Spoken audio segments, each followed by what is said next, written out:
I barely got out of that one alive, trying to do a little country shuffle and not screw up. Man, that's tricky. Anyway, there's a few little things there. This guitar, I need to get this guitar. This thing needs a little tender love and care. I've got a couple strings down here that are not quite popping as much as I'd like. I think I need a little adjustment. You know, I beat this thing up pretty hard on Monday nights and stuff down there at the Underdog. So every once in a while, it needs a little trip to the doctor, a little checkup. And so there's that. That's the Danocaster. I know you guys heard the story on the Floyd. That's an amazing one. And you know, when that I appreciate all the kind comments on that one too.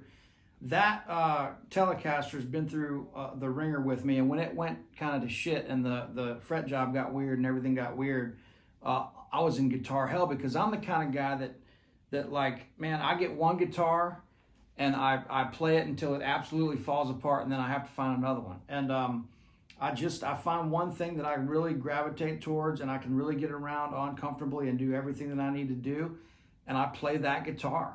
I don't have a lot of guitars. I've got this guitar, my 335. I got the first guitar my parents bought me when I was 10 years old from Gruen's, that old Music Master. I've got the Russ Paul that I need to get back to him. And I got the old Floyd that I keep for, you know, just to have around it for the memory. And I got my old P bass from the early 70s. And that's it, man. I don't have anything. I'm down to that little slot head Martin guitar. And so, man, I just find the stuff that I can use, and I do need to find another old acoustic though, and a backup for this would be nice. But man, once you find your number one, you don't go to number two, right? So it's kind of funny. Anyway, getting back to the gear stuff, I wanted to just mention to you guys. By the way, that was a little Crazy Arms there. That's supposed to be a little Crazy Arms, that little intro bit there, but I know I got a little off the rails, of course, on that. But, man, let me tell you that I was going to talk to you guys a little bit about the gear thing. And, man, you know, here's how I look at it. My parents are in town, so this is not going to be a long video. I'm about to go downstairs and fire up the grill. We've got some chicken skewers that we marinated yesterday, and a bunch of nice fresh vegetables and produce that we've got. And so we're going to go down and cook again. The weather here has been incredible. Low humidity and nice. And then yesterday went to the pool, you know, and came back and cooked a really nice dinner, trying to cook a couple different things, you know, for a change, which is fun for me. It really lets me know where I am in the food chain in that department, no pun intended.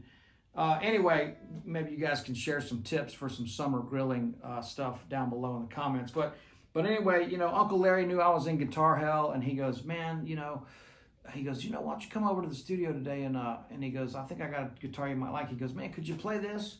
And I went, dude, I could play the shit out of that thing. I could play that guitar for the rest of my life. And he goes, dude, just buy this thing. And I bought it from him.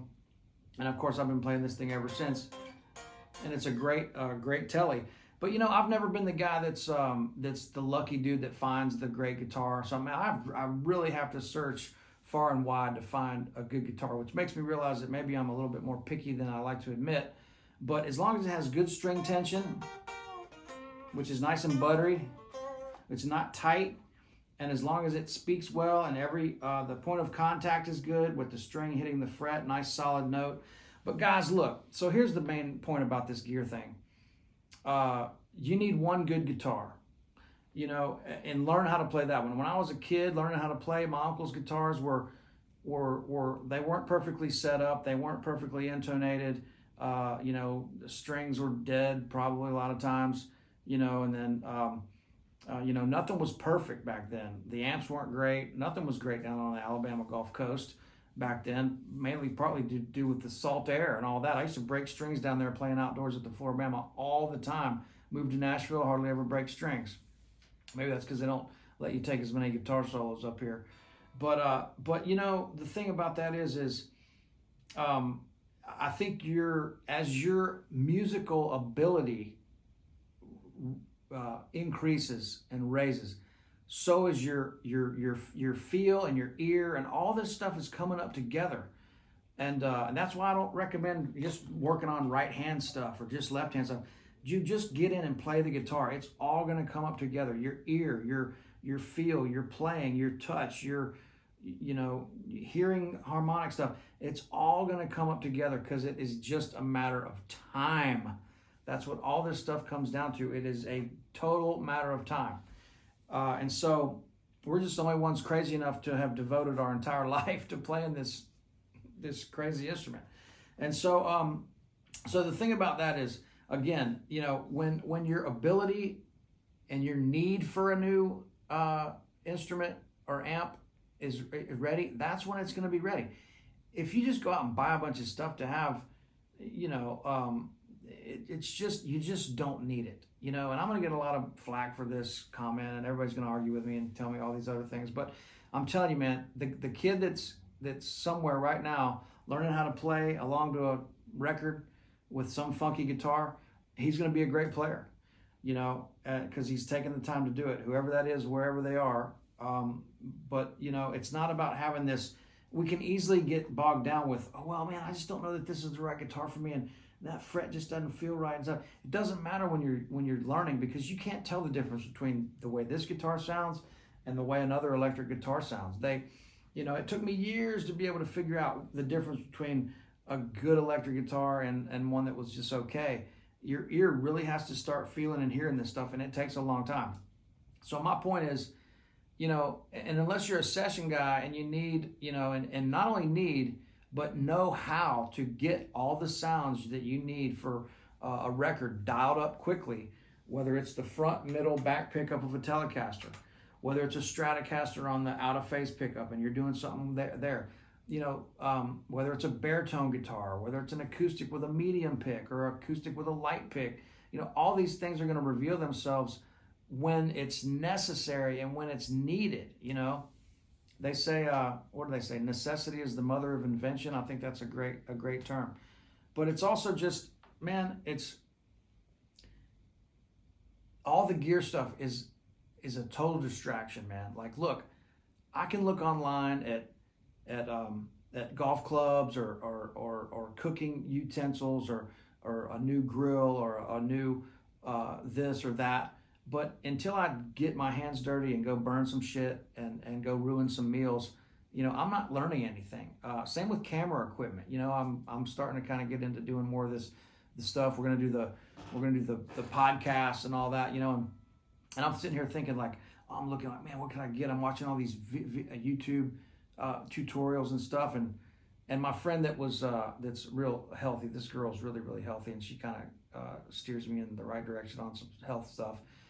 She goes, man, turn off the podcast, turn off the YouTube videos. She goes, all that is a stressor. It's a source of stress because you're going down these rabbit holes. And he goes, she said, all you got to do is just jump in and start doing the basic stuff, the simple stuff. So, man, take the guitar that you have and just start playing it and heed some advice from some pros that you trust. I'm not saying me, whoever, but know that they're teaching you the right stuff. Now, to that point, I will say this, and this is where I think this can be helpful. If you do have a couple guitars laying around, and most of you do, I know you guys, you have way more guitars than I'll ever have, sitting right behind you right now. Make sure that those guitars are set up properly by your best professional. Make sure that they play in tune properly. Make sure the action is reasonable, not too low and splatty, not too high and hard, right? Because all those things are going to make the guitars go out of tune. Make sure everything's working right. Make sure that the guitar you have is set up to the best of its capabilities. And if it's lacking in some way and you can noticeably hear it being out of tune, then it might be time for you to buy a new guitar. Or if you feel like it's holding you back in any way. So I think the quality of our gear is equal to the ability that we have, our playing ability in our ear. And so the gear only needs to be good enough to where it's not holding you back from expressing yourself the way that you feel you need to be able to on your instrument. And that goes for pedals, that goes for amps, that goes for everything. Man, the guy was asking a question about that video I posted on Instagram the other day, and that whole solo was just me right into the amp, bypassing my pedals. Now I have my pedal board and stuff plugged in, but I didn't have any pedals engaged. It's just, I use a nice fat Fender bass tone, and then that's B-A-S-E, not B-A-S-S. A nice Fender foundation tone to stack pedals incrementally on, and then reverb is my favorite effect. I can't play shit without reverb. I gotta have some reverb to soften things up and make them more inviting and more expressive for me. That's just me. Okay, just make sure your guitars are working right. If you got scratchy pots and cables and stuff aren't working, make sure you've got the good necessities. Good, change your strings every once in a while. When you run your finger down the string like this and you can feel the divots where the frets are, or you feel a lot of dirt, that means it's time to change the strings.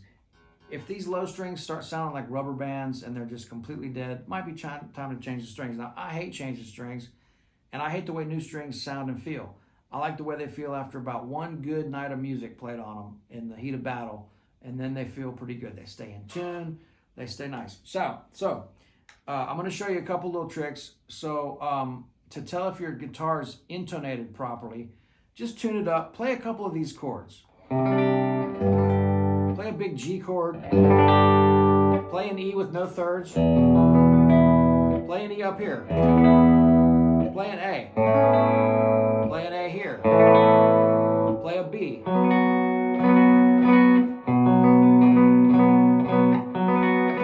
Play some of these wide chords.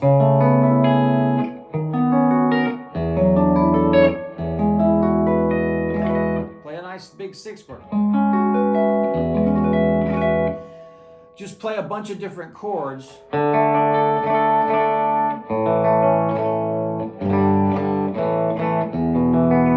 Play a big D.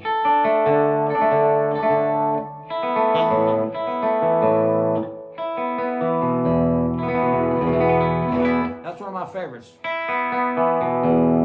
And then do the harmonics. If you want to try to tune like that, some people do this.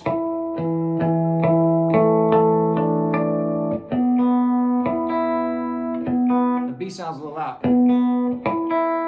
The B can be problematic because that's your third, that's not your third, but that's where, the B is always a source of issues, it seems like. But anyway, try those chords. And when you're tuning up, go down past the pitch and then come back up to it so this locks in really tight. Like if I'm out of tune, hear those waves?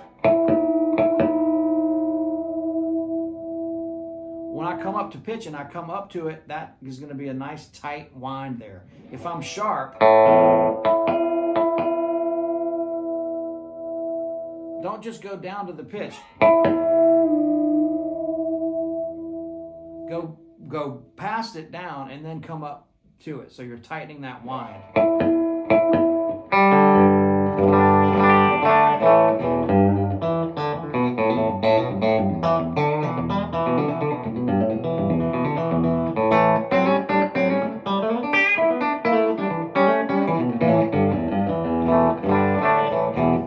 Should be in tune. There's a couple of these things. There's all kinds of things you can do to be in tune, or to check your tuning and your intonation. This is a classic. Get on a tuner and just do this.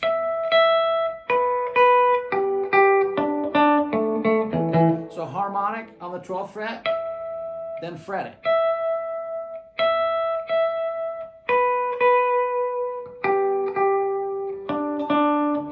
I shouldn't be doing the vibrato on that, but